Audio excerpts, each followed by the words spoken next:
Crackers and roses, Deepavali మరియు children's day వెంటనే వచ్చిన రెండు జంట పండుగలు చిన్నపిల్లల గుండెల్ని గుబాళింపజేశాయి. సంబరాల అంబరాన్ని చుంబింపచేశాయి. ఆకాశాలన్నీ దద్దరిలింపజేశాయి. కానీ ఈ డబుల్ ధమాకా వెనక వెతికి పట్టుకుంటే వేలాది కన్నీటి కథల సాపత్యం కూడా దొరికే తీరుతుంది.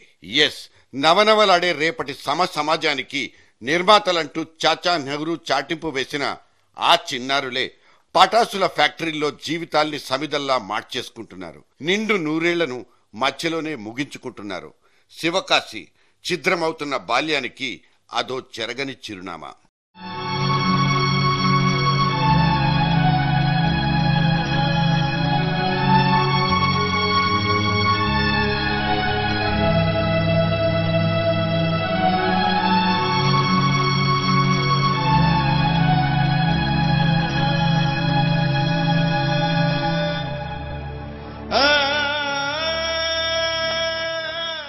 గుండెలు అవిసిపోతాయి, కడుపు తరుక్కుపోతుంది. అయినా సరే ఈ చిదిల చిత్రాన్ని ఒక్కసారి చూడండి.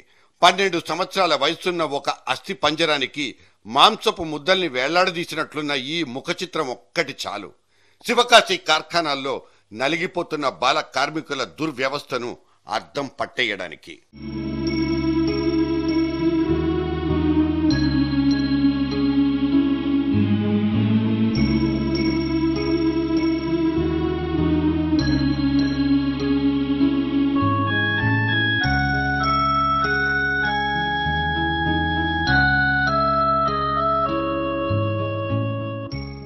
శివకాశిలో పుదుతెరువు, ఓ చిన్న ఇరుకు సందు.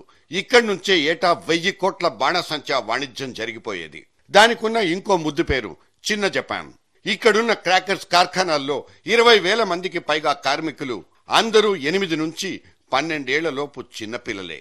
సన్నగా లేతగా ఉండే వీళ్ల చేతులు టపాసులు చుట్టడానికి అనువుగా ఉంటాయి. తెల్లారింది మొదలు చీకటయ్యేదాకా చేతుల్ని పుళ్ళు చేసుకుంటే వీళ్లకు దక్కేది జస్ట్ 25 రూపాయలు మాత్రమే.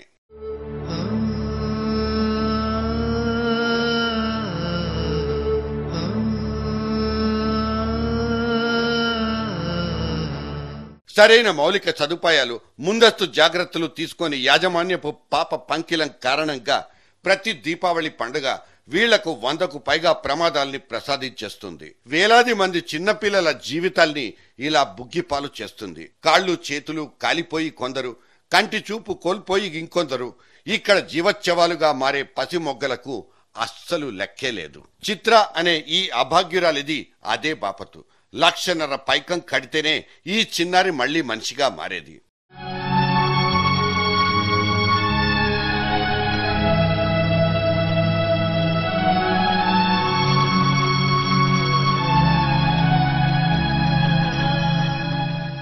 పిల్లల్ని కన్నదే ఇందుకన్నంత మూర్ఖంగా ముందుకెళ్లే అక్కడి కుటుంబాలే ఈ కర్మకాండలకు అసలు కారణాలు. ఆడా మగా తేడా లేదు. లేలేత ప్రాయంలోనే టపాసుల ఫ్యాక్టరీకి అప్పచెప్పే అలవాటు అక్కడ అందరిది. ఈ వయసులో వాళ్ళకు కావలసింది పని కాదు, చదువంటూ ఎంత చెప్పజూసినా అక్కడ వినే నాథుడే ఉండడు. ఇక్కడలాగే అక్కడ గవర్నమెంట్ స్కూళ్లుంటాయి. స్కూలుకొస్తే చదువు చెప్పే టీచర్లు ఉంటారు. పని మానేసి చదువుకుంటే నెలకు 100 రూపాయలు ఎదురివ్వడానికి కూడా సిద్ధపడ్డాయి కొన్ని స్వచ్ఛంద సంస్థలు. దీనికి మధ్యాహ్న భోజనం అదనం. అయినా సరే అక్కడ మార్పుకు చోటన్నదే లేదు. ఎప్పుడెళ్ళినా సరే అదే శివకాశి, అదే కార్ఖానా, అవే కన్నీళ్లు.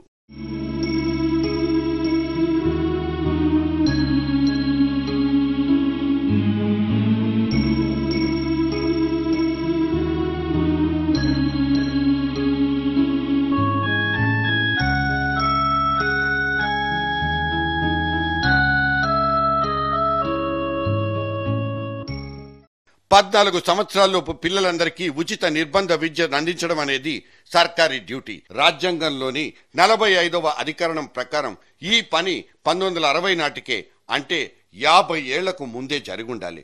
కానీ ఇవాల్టికి కూడా అంగన్వాడీ గుమ్మం తొక్కడం సాధ్యపడని చిన్నపిల్లల సంఖ్య ఒక్క మన రాష్ట్రంలోనే 1,50,000 పైగా. ఇక దేశవ్యాప్త లెక్క ఎంతన్నది గవర్నమెంటోళ్లకే తెలియాలి. బాల్యం అనేది అందమైంది, తియ్యనైంది, తిరిగి రానిది కూడా. అంతవరకే మనకు తెలిసింది. కాని సదరు బాల్యాన్ని చింపి పాతరేస్తున్న కారకాల్ని ఎవడొచ్చి తుదముట్టించాలి? శివకాశి వీధుల్ని కమ్మేసిన ఈ చిమ్మ చీకట్లు చెదిరిపోయేదెప్పటికీ? శివకాశిలో కూడా దీపావళి పండగ జరిగేదెప్పుడు?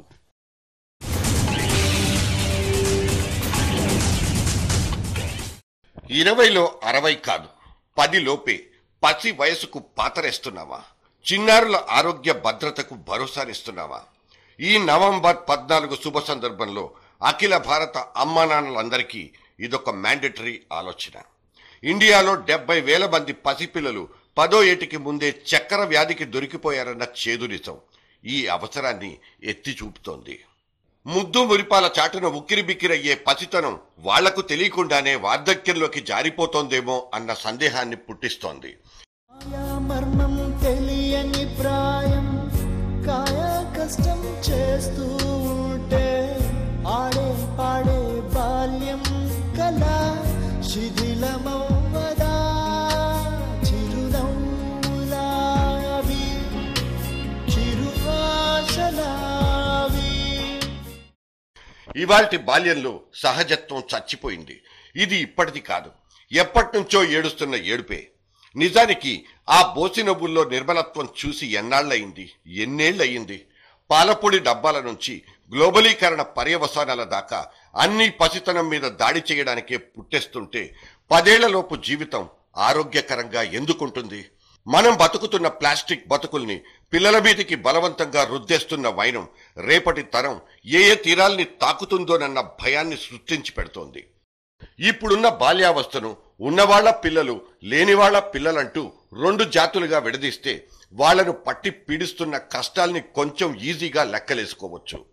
బాల్యానికి బానిసత్వానికి వైరుధ్యం చెరిగిపోతున్న సంగతిని సరిచూసుకోవచ్చు. బంగాళాల లోపలైనా బడ్డీ కొట్టు దగ్గరైనా బాలల బతుకు దుర్భరాతి దుర్భరం. అమ్మా నాన్నలు కరోడ్పతులైనా సరే బాల్యపు బతుకు భారమే అవుతోంది.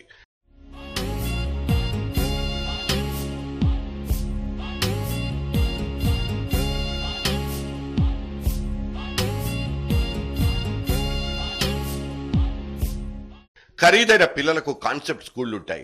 లక్షల డొనేషన్లు కట్టుకునే బడాయి బాబులుంటారు. చిటికెలో చదువు చెప్పేగల కంప్యూటర్ క్లాసులు ఉంటాయి. మరి వాళ్ళ చదువుల్ని వాళ్ళు నిశ్చింతగా చదువుకునే మానసిక నిమ్మళత్వం మాత్రం మచ్చుకైనా లేదు. ఫ్యూచర్లో జీవితాలంటే వడ్డించిన విస్తళ్లు కావన్న సంగతి పిల్లల్ని బడి ఈడు నుంచే పరుగులు పెట్టిస్తోంది. ఈ హృదయ విదారకమైన ఆనవాళ్లు మన వీధి గుమ్మం మోగిటే కనిపిస్తాయి. ఇల్లు దాటితే స్కూలు, స్కూలు వదిలితే ఇల్లు.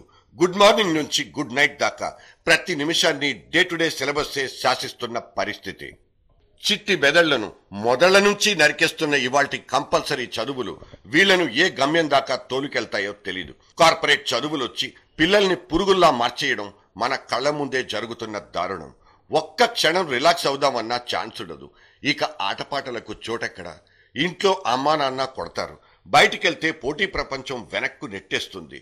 40 లక్షల మంది పిల్లల్ని మధుమేహం పీడిస్తోందన్న లెక్కలు మారిన లైఫ్ స్టైల్నే వేలెత్తి చూపిస్తున్నాయి. తింటున్న జంక్ ఫుడ్ కంటే పుస్తకాలు పెట్టే ప్రెజరే డయాబెటిక్ కంప్లైంట్లకు అసలు కారణం. ఇప్పుడు చెప్పండి, మనం పిల్లల్ని పెంచుకుంటున్నామా లేక చంపుకుంటున్నామా? ఇక ఒక్కసారి నేల మీదికి చూస్తే పైసలు లేని తనం పసి ప్రాయాన్ని చిదిమేయడం కనిపిస్తుంది. ఏళ్లు పుళ్ళు గడుస్తున్న ఇటుక బట్టిల్లో మాడి మసైపోయే బాల్యావస్థను, కాకా హోటళ్లలోనే కరిగిపోయే లేత మనసుల్ని చూస్తూనే గడిపేస్తున్నాం. ఎంగిలి పడ్డ టేబుళ్లను శుభ్రపరిచే పసి చేతుల్ని ఎప్పుడైనా చేతుల్లోకి తీసుకుని నిమిరి చూశారా? వాళ్ల కన్నీళ్లు కూడా ఉబికి రానంత అమాయకత్వాన్ని ఎప్పుడైనా గమనించారా? దేశంలో 13 లక్షల సర్కారీ బడులున్న 1.5 కోటి మంది పసి పిల్లలకు అక్షర ప్రాప్తి దొరకని విషయాన్ని ఎప్పుడైనా గ్రహించారా?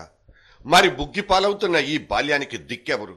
పచ్చని బాల్యం ఖర్చయిపోతోందంటూ ఒక్కో బాలకార్మికుడు దేశపు దరిద్రానికి పట్టుకొమ్మలంటూ బావురమనడం మనకు కొత్తేమీ కాదు. కేవలం మధ్యాహ్న భోజనం కోసమే పిల్లల్ని బడికి పంపించే తల్లిదండ్రులున్న దేశం మనది.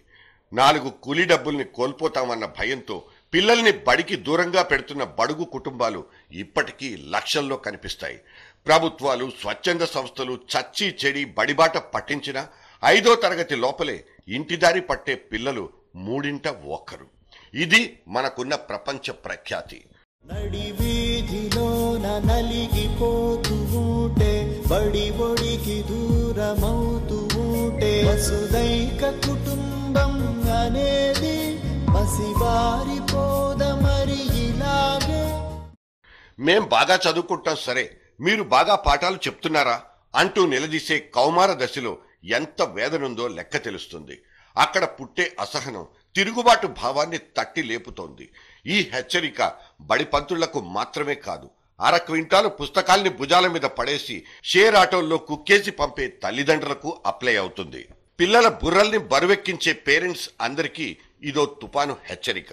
మీకంటే మెరుగైన జీవితాన్ని ఇవ్వాలన్న ఆత్రంలో మీ పిల్లల అమూల్యమైన బాల్యాన్ని చిదిమేసుకుంటున్న సంగతి మీరు గమనించారా? ఇది కాకుండా అరిటాకు లాంటి సున్నితమైన బాల్య దశను చీల్చి చెండాడ్డంలో బుల్లితెర వెండితెరల మధ్య పోటాపోటీ. చిన్నపిల్లలు దారి తప్పడానికి అత్యంత సులువైన మార్గాల్ని కూతవేటు దూరంలోకి తీసుకొచ్చేది ఈ పొల్యూషన్ కాకపోతే ఇంకేది? రియాలిటీ షోల రొచ్చు నుంచి రాంగ్ సైడ్ లవ్ స్టోరీల దాకా చెదురుముదురు జ్ఞానమంతా చిట్టి గుండెల్లో ఈజీగా జొరబడిపోతోంది. మొబైల్ ఫోన్ కీప్యాడ్ మీద ముని వేళలా స్కూలేజ్ యమ స్పీడుగా పరుగులు పెడుతోంది. తప్పుకు ఒప్పుకు మధ్య గీత గీసి చూపెట్టే బాధ్యతాయుతమైన తోడు లేక టీనేజ్ కు ముందే పట్టాలు తప్పే బాల్యానికి దిక్కెవరు? చాచా నెహ్రూ తాతయ్య, నీ లాల్చీ జేబుకున్న గులాబీ పూలు వాడిపోతున్నాయి. నువ్వు దేవుడి దగ్గరికి వెళ్లి 3 తరాలు దాటినా మా అమ్మా నాన్నల్లో మాత్రం మార్పులు లేవు. నీ తర్వాత 12 మంది ప్రధానమంత్రులు మారినా బాలల బతుకుల్లో బాధలు పోలేదు. ఇవిగో వచివాడిన ఈ అరచేతులే అందుకు సాక్ష్యాలు. ఇట్లు నువ్వు కలలుగన్న మా బంగారు బాల్యం కేర్ ఆఫ్ హైవేల పక్కన దాబా గుడిచెలు.